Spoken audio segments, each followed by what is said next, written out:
மதுரை மாநகராட்சிக்குட்பட்ட பாண்டியன் கோட்டை பகுதியில் சாலையின் இருபுறமும் 200 அடி ஆழங்கள் கொண்ட கல்குவாரிகள் பள்ளங்கள் உள்ளன. இங்கு தடுப்பு வேலிகளோ தெருவுகள் மற்றும் எச்சரிக்கை விளக்குகள் இல்லாததால் ஆபத்தான நிலையில் வாகன ஓட்டிகள் சென்று வருகின்றனர். இது தொடர்பான கூடுதல் தகவல்களை வழங்குவதற்காக நேரடியில் இணைகிறார் செய்தியாளர் நாகேந்திரன். நாகேந்திரன், விவரங்களை வழங்கலாம்.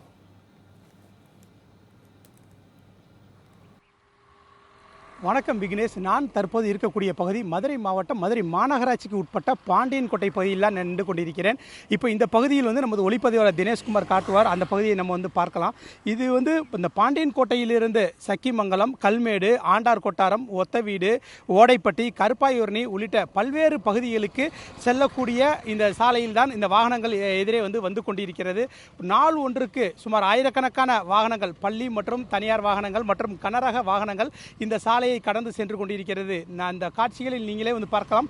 ஆபத்தான முறையில் சுமார் அந்த சாலையின் இரு பகுதிகளிலும் சுமார் 200 அடி முதல் 300 அடி வரை ஆழமான அந்த ஆபத்தான முறையில் இந்த பள்ளங்கள், குவாரி பள்ளங்கள் இந்த பகுதியில் அதிகமாக உள்ளது. இந்த கடந்த 15 ஆண்டுகளுக்கு மேலாக இந்த குவாரிகள் செயல்படாமல் இருக்கின்றது.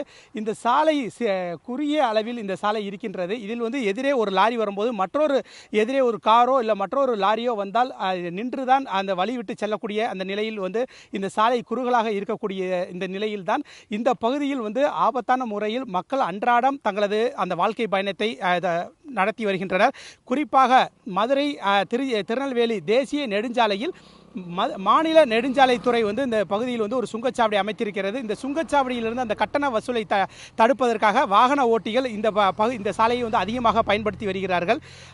இது தொடர்பாக இந்த பகுதியில் இந்த எச்சரிக்கை பதாகைகளோ இந்த தடுப்பு வேலிகளோ அமைக்கப்படாதது தொடர்பாக பல்வேறு மனுக்கள் கொடுத்தும் உரிய நடவடிக்கை எடுக்கப்படவில்லை என கூறப்படுகிறது. இது தொடர்பாக பேசுவதற்காக இந்த பகுதியைச் சேர்ந்த நபர்கள் நம்மிடம் இருக்கிறாங்க.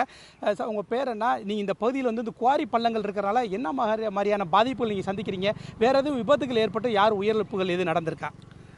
என் பேர் ராமகிருஷ்ணன். நான் இதே பகுதியை ஒரு 40 வருஷத்துக்கு மேலே இருக்கும்.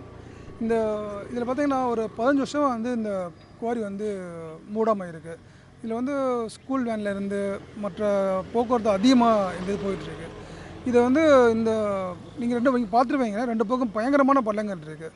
இது வெகு சீக்கிரம் மாவட்ட நிர்வாகம் நடவடிக்கை எடுத்து ஒரு 2 பக்கமே இது மூடினாங்கன்னா வெள்ளன்குட்டா இருக்கும். அதர்வைஸ் இல்லை அப்படின்னா ஒரு எச்சரிக்கை பதாகை இல்லைன்னா ஒரு தடுப்பு சுவரை வச்சா ரொம்ப நல்லாயிருக்கும் நாங்கள் எதிர்பார்க்கோம். ஏன்னா இப்படி பண்ணாதனால இப்போ ரீசெண்டாக கூட ஒரு அந்த மேல் பக்கத்தில் ஒரு ஸ்கூல் வேன் வந்துருச்சு. நல்ல வேலை அந்த ஸ்கூல் அந்த பள்ளத்துக்கு விழல. அதுக்கு முன்னாடி ஒரு 10 அடிக்கு முன்னாடியே விழுந்துச்சு அந்த ஸ்கூல் வேன் அந்த ஒருவேளை அந்த ஸ்கூல் வேன் அந்த பள்ளத்தில் வந்துச்சுன்னு மிகப்பெரிய ஒரு விபத்தை பார்க்க நின்றுருக்கும். இது அதனால எங்களோட ரெக்வஸ்ட் என்ன சொல்கிறோம் அப்படின்னா, மாவட்ட நிர்வாகத்தை என்ன சொல்கிறோன்னா, இது பயன்பாட்டே இல்லாத கல்குவாரி தான்.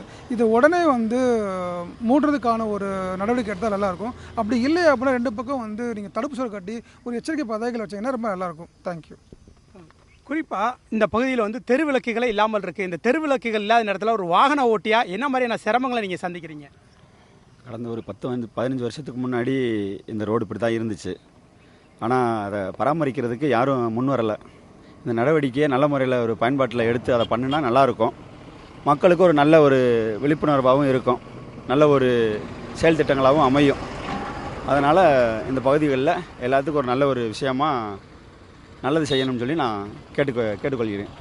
இப்போ இந்த குவாரி பள்ளங்கள்னால விபத்துகள் அடிக்கடி நடக்குதுன்ற மாதிரி சொல்கிறீங்க. இது தொடர்பாக மாவட்ட நிர்வாகத்தில் புகார் எதுவும் கொடுத்துருக்கீங்களா? ஒரு விபத்து நடந்து அதற்கடுத்து நடவடிக்கை எடுக்க வேண்டியது சரியாக இருக்கும்னு நினைக்கிறீங்களா, இல்லை முன்னெச்சரிக்கை நடவடிக்கை எடுக்கணுன்ற மாதிரி நினைக்கிறீங்களா? அதை பற்றி சொல்லுங்கள். தொடர்ந்து பார்த்தீங்கன்னா நாங்கள் மாவட்ட நிர்வாகம், தாலுகா ஆஃபீஸு தொடர்ந்து நாங்கள் மனு கொடுத்துட்டு தான் இருக்கோம். மாதம் கொடுத்துட்டு தான் இருக்கோம். ஆனால் இந்த மாவட்ட நிர்வாகம் இதை எதுவும் கண்டுக்கிற மாதிரி தெரியலை. மக்கள் திரட்டி நாங்கள் போராட்டமும் நடத்தியிருக்கோம் இதை மூட சொல்லி. ஏன்னா இது சின்ன குழந்தைங்க இப்போ லீவு நாளில் பார்த்தீங்கன்னா இது சுற்றிலும் ஆடு மாடு மேய்க்கிறவங்க சுற்றி பார்க்க வராங்க. அப்படி அதுக்குள்ளே விழுந்து ஒரு அபாயகரமான மரண குழிகளாக இருக்குது இது. அதனால் மாவட்ட நிர்வாகம் கருத்தில் கொண்டு இதை மூடுறதுக்காக இல்லை பாதுகாப்பு வேலிகள் அமைத்துறதுக்கு உரிய நடவடிக்கை எடுக்கக்கூடிய கேட்டுக்கொள்ளும். கண்டிப்பாக விக்னேஷ், இந்த பகுதியில் இருக்கக்கூடிய மக்களும் அந்த வாகன ஓட்டிகளும் பேசின நாமளே கேட்டிருந்தோம். ஆபத்தான முறையில் இருக்கக்கூடிய இந்த குவாரி பள்ளங்களை உடனடியாக மூட வேண்டும் அல்லது எச்சரிக்கை பதாகைகள் அமைத்து தடுப்பு வேலிகளாவது முதற்கட்டமாக அமைக்க வேண்டும். குறிப்பாக இந்த பகுதியில் தெருவிளக்குகள் அமைக்கப்பட வேண்டும் என்பதும் மாவட்ட நிர்வாகம் இந்த விஷயத்தில் உடனடியாக நடவடிக்கை எடுக்க வேண்டும் என்பதே இந்த பகுதி மக்களின் ஒட்டுமொத்த கோரிக்கையாக உள்ளது. விக்னேஷ், விவரங்களுக்கு நன்றி நாகேந்திரன்.